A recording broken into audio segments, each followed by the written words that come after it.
दाइमा की तरफ से आप सभी भाई बहनों को नमस्कार।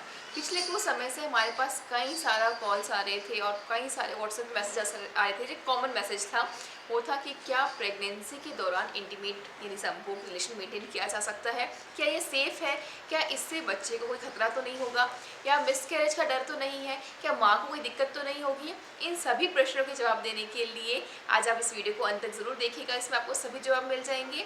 तो सबसे पहले बात करते हैं कि किन महिलाओं को यानी या फिर किन कपल्स को इस समय यानी प्रेगनेंसी के दौरान बिल्कुल भी इंटीमेट नहीं होना है, बिल्कुल भी रिलेशन मेंटेन नहीं करना है। सबसे पहला, जिस भी महिला को, जिस भी प्रेग्नेंट महिला के नीचे की तरफ लोअर एब्डोमिनल पेन होता हो यानी नाभि के नीचे की तरफ दर्द ज़्यादा रहता है। देखिए, प्रेगनेंसी के समय पेट में दर्द होना ये नॉर्मल बात है, लेकिन थ्रू आउट प्री प्रेगनेंसी यानी जब आपने कंसीव किया है उस दिन से लेकर 90 महीने तक अगर पेट में दर्द ज़्यादा रह रहा है तो आपको बिल्कुल भी इंटीमेट नहीं होना है। या फिर जिन महिलाओं को प्लेसेंटा प्रीविया है यानी गर्भ जो है नीचे की तरफ बहुत ज़्यादा है यानी बच्चेदानी के मुंह के बस ऊपर की तरफ बहुत ही ज़्यादा नीचे खिसका हुआ है, तो उनको भी बिल्कुल भी इंटीमेट नहीं होना है। उनके मिसकैरेज के चांसेस बहुत ज़्यादा होते हैं, उनमें रिस्क फैक्टर बहुत ज़्यादा होता है।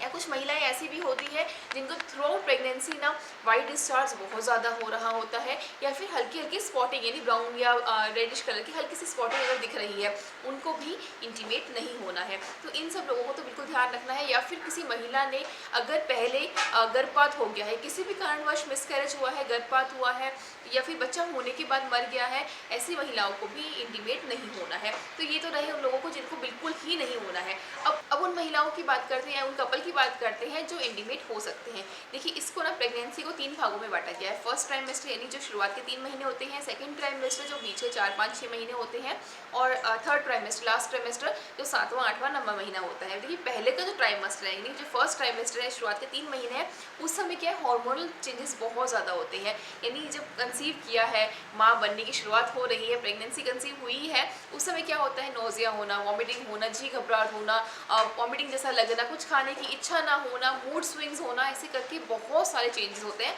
और हर महिला में अलग होते हैं। ऐसे में अगर फर्स्ट ट्राइमेस्टर में अगर महिला इंटीमेट होना चाहती है तो आप इंटीमेट हो सकते हैं, ट्राई कर सकते हैं, रिलेशन मेंटेन कर सकते हैं। बट अगर महिला नहीं चाहती है क्योंकि उसकी मूड चेंज हो रही है, उसमें हार्मोनल चेंजेस बहुत ज़्यादा हो रही है, तो ऐसे में पुरुष और महिला दोनों को यही सलाह दी जाती है कि इस समय आप रिलेशन मेंटेन ना करें। और एक विशेष ध्यान रखें, अगर इंटीमेट हो भी रही है, रिलेशन मेंटेन कर भी रही है ना, तो ध्यान रखना है कि पुरुष का पूरा वजन महिला के ऊपर ना हो, क्योंकि इस समय क्या होता है, जो भ्रूण है वो बस बच्चेदानी की दीवार पे आके चिपका ही है, वहाँ पे बढ़ना शुरू हो रहा है, वहाँ पे उसकी ग्रोथ शुरू हुई है फीटस की। तो ऐसे में अगर पुरुष का अधिक दबाव हो या अधिक वजन हो तो हो सकता है मिसकैरेज हो जाए। तो इस डर की वजह से या इस रिस्क को ना लिए हम लोग, तो इस कारण से हम मना करते हैं कि शुरुआती के जो 3 महीने हैं उस समय आप विशेष ध्यान रखें। अब बात करते हैं सेकंड ट्राइमेस्टर की, यानी जो चौथा, पाँचवा, छठा महीना है। इस समय क्या होता है, जो मूड स्विंग्स हो रहे थे ना, वो काफ़ी कम हो जाते हैं, बहुत कम होते हैं, इतने हार्मोनल चेंजेस नहीं होते हैं। तो इस समय अगर महिला पुरुष चाहते हैं तो आप इंटीमेट हो सकते हैं। लेकिन अब बात करते हैं यहाँ पे आयुर्वेद के अनुसार, आयुर्वेद क्या कहता है। देखिए, हमारे ग्रंथों में, हमारे आयुर्वेद के अनुसार ना, जो ये दूसरा ट्राइमेस्टर है, ये जो बीच के 3 महीने हैं ना, इस समय शिशु का हृदय भी बन चुका होता है और साथ ही साथ मानसिक विकास भी हो रहा होता है। तभी तो आपने सुना भी होगा कि गर्भावस्था में हमारी नानी दादी क्या कहते हैं कि आप अच्छे अच्छे भजन सुने, गीता का पाठ करें, या जिस भी अपने धर्म से है उसमें धार्मिक ग्रंथों को पढ़ें। यानी कहीं ना कहीं स्पिरिचुअलिटी हो, कहीं ना कहीं ऐसी चीज़ें हो जो आपके बच्चे को अच्छे संस्कार दे, यानी अच्छी चीज़ें दे, अच्छे ज्ञान दे। इसलिए कहा जाता है ना कि माताओं को भी कहते हैं कि आपको बच्चे से बातें करती रहनी चाहिए। आप अपने घर पे अपने पेट पे हाथ रखते हैं तो बच्चा भी कुछ ना कुछ रिस्पॉन्ड कर रहा होता है। कहीं हम लोग मना भी करते हैं, कई जगह लोग मना करते हैं कि कोई ऐसी जगह पे या कोई डरावनी जगह हो या कहीं किसी की मृत्यु हो रखी हो, ऐसी जगह पे भी नहीं जाना चाहिए। क्यों नहीं जाना चाहिए? क्योंकि ये सारे फैक्टर्स ना बच्चे को कहीं ना कहीं अफेक्ट कर रही हैं। अब एक पॉइंट ऑफ व्यू से देखें ना, तो आपको हम लोग सलाह देंगे, एक अच्छे, अगर आप संतान की उत्पत्ति चाहते हैं, एक अच्छा संतान, एक सर्वश्रेष्ठ संतान की अगर आप उत्पत्ति चाहते हैं, तो हम बिल्कुल सलाह नहीं देंगे आपको कि आप इस समय इंटीमेट हो। लेकिन अगर आप चाहते हैं कि ठीक है, एक एंजॉयमेंट के रूप से या एक फन के रूप में इस तरीके से अगर आप चाह रही हैं तो आप रिलेशन मेंटेन कर सकते हैं। लेकिन अगर एक सर्वश्रेष्ठ संतान की उत्पत्ति आपको करनी है, देखिए ये चीज़ें ना, इंटीमेसी हो गया, रिलेशन मेंटेन करना हो गया, ये सब चीज़ें आप बाद में भी तो कर सकती हैं। ये फिर मैं आपको एक छोटी सी बात समझाऊं कि सिर्फ सेक्स करना ही तो एक इंटीमेसी का पार्ट नहीं है ना। आप पास में बैठ के, दोनों कपल पास में बैठ के आप बात कर सकते हैं, आप अच्छे विचार प्रकट कर सकते हैं, काफ़ी सारी चीज़ें होती हैं। लेकिन सिर्फ इंटीमेसी अगर आप चाह रहे हैं, सिर्फ एक सेक्सुअल एक्टिविटी आप चाह रहे हैं, तो कहीं ना कहीं आपके बच्चे पे इसका दुष्प्रभाव पड़ सकता है मानसिक रूप से। अब बात करते हैं फिजिकल कंडीशन, कहीं बच्चे की इफेक्ट तो नहीं करेगी, तो ऐसा नहीं होता है। बच्चा जो है एमनियोटिक फ्लूइड में है, पूरी तरह से सेफ होता है, इस तरह से तो बच्चे को इफेक्ट नहीं पड़ेगा। लेकिन हो सकता है कि कहीं आपकी बातों से या कुछ ऐसी एक्टिविटीज़ से बच्चे पे दुष्प्रभाव पड़ सके, इसलिए हम आपको मना करते हैं कि इसकी सलाह पूरी तरह से नहीं दी जाती है। अब बात करते हैं थर्ड ट्राइमेस्टर की, यानी जो 7वां 8वां 9वां महीना है। इस समय जो है ना, फीटस की जो ग्रोथ है, यानी जो बच्चे की ग्रोथ है, बहुत ज़्यादा होती है और बहुत जल्दी इसका वजन बढ़ रहा होता है। ऐसे में माँ का पेट भी ज़्यादा निकला हुआ है। इस समय आप कोई भी पोजीशन अगर ट्राई करते हैं इंटीमेट होने के लिए, कहीं ना कहीं वो मदर को अफेक्ट करता है, यानी मदर के लिए वो पेनफुल रहता है। इसलिए हम इस समय भी सलाह नहीं देते हैं कि आप इंटीमेट होइए। अगर आप इंटीमेट हो रही हैं तो विशेष ध्यान रखना है कि पुरुष का वजन किसी भी प्रकार से महिला के ऊपर नहीं आना चाहिए। अगर महिला नीचे लेटी है, पुरुष ऊपर है, ऐसी पोजिशन में भी है ना, तो उसमें भी क्या डर रहता है, उसमें भी महिला का बीपी फॉल डाउन, यानी बीपी कम होने के चांसेस होते हैं।